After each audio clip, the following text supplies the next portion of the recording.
پوچھے یا رسول اللہ ممبر پہ کھڑے کیوں ہوئے؟ تو سرکار فرماتے میری بیٹی آ رہی ہے. تو تب سے صحابیوں کو پتہ چل جاتا تھا کہ جب نبی خطبے کے دوران ممبر چھوڑ دیتے تھے نا تو پتہ چل جاتا تھا کہ بطول آ رہی ہے. یہ ہے حقیقی تفسیر اس واقعے کی. پھر نبی دنیا سے گئے, یہی کہا یا علی یا علی بطول امانت ہے خدیجہ کی, یا علی بطول نہ رونے پائے. تیرے میرے مولا نے ساری زندگی بخدا کائنات میں سب سے کامیاب ترین زوجین ہیں یہ جو دونوں زوجین جناب خدیجہ تیرے میرے پاک نبی امیر ممکنہ سیدات النساء العالمین. لیکن مسلمانوں نے جناب خدیجہ کے احسانات کا ایسا بدلہ دیا کہ صبح بھی روتی تھی شام کو بھی روتی تھی. بڑا مسلمانوں نے بدلہ دیا اس ملکہ کو, جو اس ملکہ کی پاک اماں نے اسلام پہ خرچ کیا تھا. کئی گھنٹے چپ کر کے بطول مسجد میں کھڑی رہی. بات کی ضرورت تھی, کائنات کی مالک ہے, بے نقاب کرنے گئی تھی وقت کے لعین کو. جو بطول کا دشمن ہے اس سے کوئی کمپرومائز نہیں ہے, موت ایک دن آنی ہے, وہ آ جانی ہے. کم از کم بروز محشر ہم بطول کے بابا کی جو ہے حاضری میں یہ شرمندہ نہیں ہوں گے کہ اے سرکار دو عالم تیری بیٹی کے دشمن سے ہم نے کمپرومائز کیا تھا. یہ حق زہرا وہ ہے, ہر خطیب کو چاہیے کہ ممبر سے بابا کے دوہل حق زہرا پہ بات کرے, کیونکہ یہ وہ حق ہے خدا کی قسم. 13 کے 13 معصوموں کی شہادت ایک طرف, حسین کے 72 جانشاروں کی شہادت ایک طرف, اور اس معظمہ کے چند گھنٹے دربار میں کھڑے رہنے کی تبلیغ جو ہے وہ ایک طرف. کتنے لوگ مذہب حق کا اختیار کیا, کتنے لوگوں نے بطول کے حق پہ چپ کر کے کھڑی رہی. میں نے صرف 2 جملے پڑھنے ہیں اور پھر ملکہ جانے اور پھر آنسو جانے. چپ کر کے کھڑی رہی بی بی.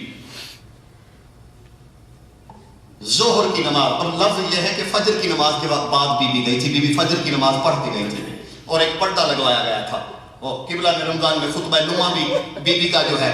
میرے ایک دوست ہیں برادران اہل سنت کے گجرانوالہ سے, گجرانوالہ ہائی اسکول کے ماسٹر ہیں ناصر علی ویرک صاحب, ہیڈ ماسٹر ہیں, اہل سنت سے ہیں. اس سے میرا تبصرہ ہو رہا تھا تو میں نے کہا تھا جو بی بی نے خطبہ دیا ہے رمضان, یہ جماعت ثانی میں قبلہ حاجی صاحب نے بھی آپ کو وہ خطبہ سنایا بی بی کا خطبہ لمعہ. تو میں نے ایک سنی بھائی سے, میں نے کہا یار 4 گھنٹے کا کم از کم خطبہ بنتا ہے بی بی کا. سنی تھا, آنکھوں سے آنسو جاری ہو گئے. وہ کہتا قبلہ میں تو اس لیے رو رہا ہوں کہ 4 گھنٹے نبی کی بیٹی چپ کر کے کھڑی رہی. کسی مسلمان نے بی بی کو بیٹھنے کے لیے نہیں کہا, آخر 4 گھنٹے نبی کی بیٹی کھڑی تو رہی نا. بھول گئے تھے لوگ خدیجہ الکبریٰ کے احسان, جو اس بی بی نے اسلام کے لیے کیا کچھ نہیں کیا. چپ کر کے عزیزوں کھڑی رہی. ظہر کی نماز کے بعد کانپتے ہوئے ہاتھوں سے بی بی نے جناب فضا کو رکا دیا. فضا یہ سلمان کو کہے, درمیان میں پردہ تھا, اندر میرے بابا کے نوکر بیٹھے ہوئے ہیں. اس سے بڑا ظلم کیا ہے, نوکر بیٹھے رہے, مالکہ کھڑی رہی. بی بی نے اپنے بابا کا وہ رکا دیا. اندر نمازی تھے, کرسیوں والی کوئی بات نہیں ہے کیونکہ مسجد تھی. یہ نہیں تھا کہ اندر کرسیاں لگی ہوئی تھی, غلط پڑھا جاتا کیونکہ مسجد تھی, مسجد نبی تھی, کرسیاں نہیں تھی. نمازی صفوں میں بیٹھے ہوئے تھے. جس کے بیٹے کے لیے نبی کی نماز رک جاتی تھی, مسلمان کہتے تھے کہ زہرا کو کہو ابھی انتظار کرے, ہم نماز پڑھ رہے ہیں. نماز ختم ہوئی, بی بی نے سند اندر بھیجی. لفظ یہ ہے کہ کم از کم 80 نمازی تھے. ایک نمازی نے سند کی تصدیق کی. اب میں اس سے بڑا جملہ اور کیا پڑھوں. ہر نمازی نے تصدیق کی کہ دستخط محمد کے ہیں, سند ٹھیک ہے.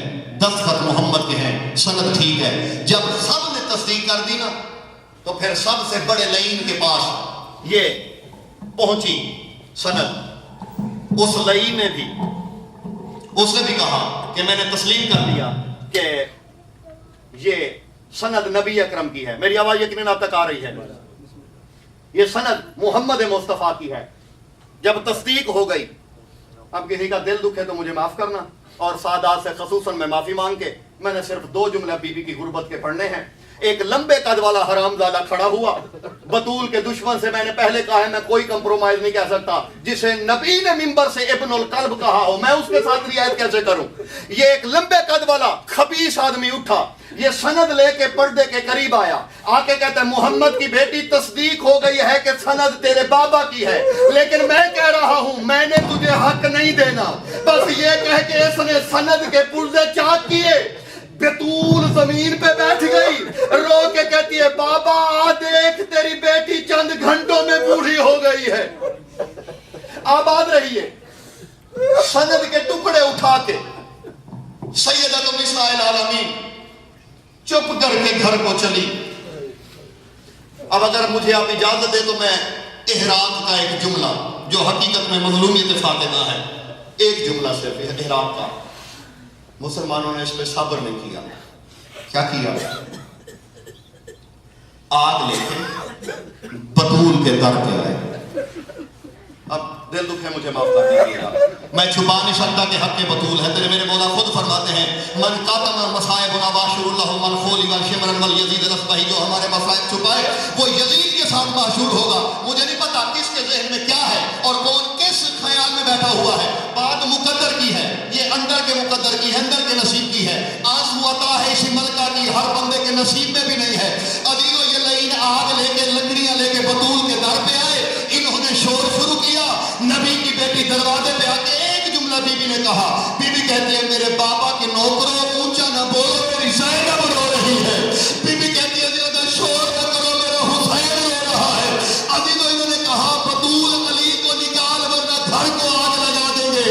بی بی کہتی ہے جب تک زہرا زندہ ہے میں علی کو باہر نہیں آنے دوں گی. عزیزو ایک لعین نے دروازے کو آگ لگائی. دروازہ جب آدھا جل گیا ایک اور لعین نے دروازے کو ٹھوکر لگائی. اب میں کیسے پڑھوں؟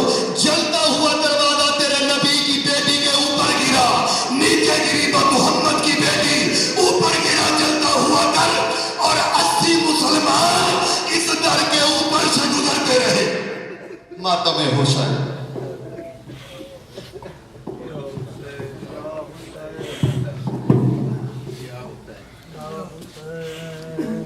یا حسین یا حسین